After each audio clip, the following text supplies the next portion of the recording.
Hello everybody, welcome to another video. My name is Infiniti and today I'm going to be showing you guys how to knit the purled stockinette stitch. So the purled stockinette stitch in theory isn't much different from the knitted stockinette stitch, but this version is used for patterns where you want pearls or stitches that look like pearls on the front of the work as opposed to the back of the work. It's super easy, so without further ado, we're going to jump into the tutorial. I already have stitches cast on. There's no particular stitch requirement for this particular pattern, so feel free to cast on however many stitches you'd like. So a little bit about casting on with knitting if you are a beginner. Typically when you cast on work such as this, never mind the fancy cast on, you are essentially creating a row of knit stitches.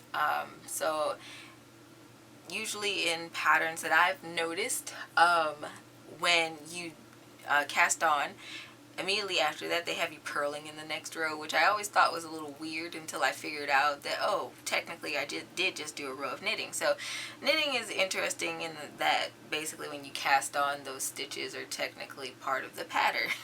So with that aside, you're going to turn your work as you would normally do. Make sure you're working with the working yarn and not the tail. Alright, so what you're going to do here is you're just going to purl all your stitches, all of them.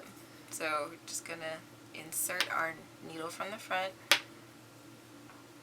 and purl all the way across.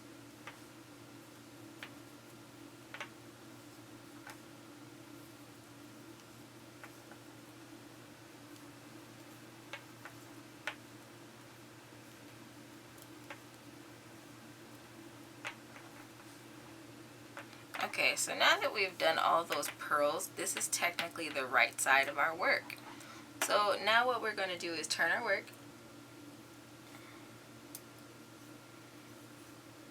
and we are going to knit this entire row.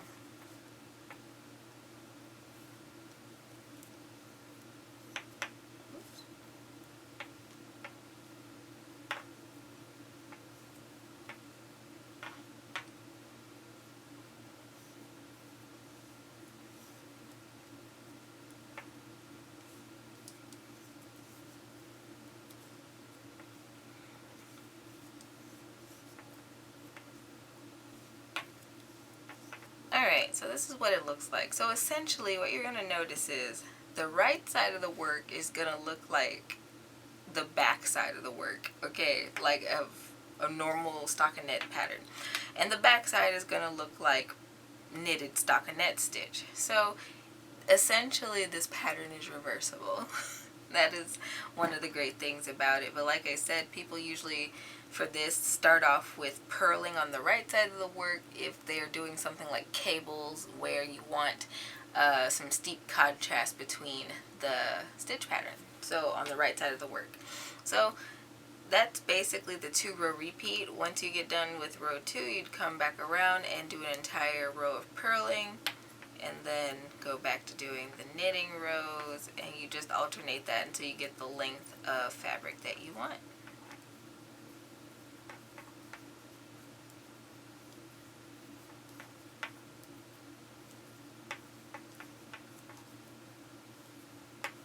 Also, if you're wondering about the cast on that I had, it's called the Old Norwegian cast on.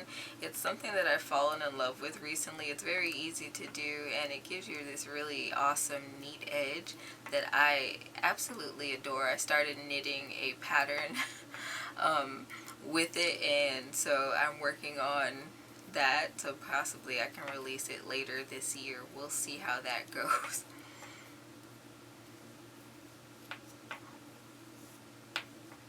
And now we can turn our work again and do a whole row of knitting. So I'm just going to work up a few more rows here and I'll meet you guys back when I have a decent swatch. Okay, so here's the back of the work, and of course it's curling on me. But this is the right side of the work, and of course It kind of looks like garter stitch, okay? I'm not gonna lie. It looks a lot like garter stitch or your typical just completely purled project, but no, this is what they call the purled stockinette stitch. And again, if I were to have like a cable stitch coming through here, I would not want the front of my work to be all stockinette. I would want some contrast so that the cable really pops, and this goes for really any other pattern like the diamond blister or the seersucker stitch. There's quite a few of them where those alternate backgrounds are really important. So anyway, if nothing else, if you're just starting out with knitting, this is just a nice little variation, and it helps you practice your knits and purls and enjoy the process. So I hope today's video was helpful for you guys. If so, don't forget to leave me a thumbs up, leave me a comment down below. Don't forget to check me out on my other social media. I'm on pretty much everything except for Snapchat and TikTok, so I have a little something out there for everybody. We are almost at 400 over on Instagram, so that's super exciting. You can also check out my website where I have a lot more tips, tricks, tutorials, and patterns over on my blog, so check that out. And until next time guys, happy making.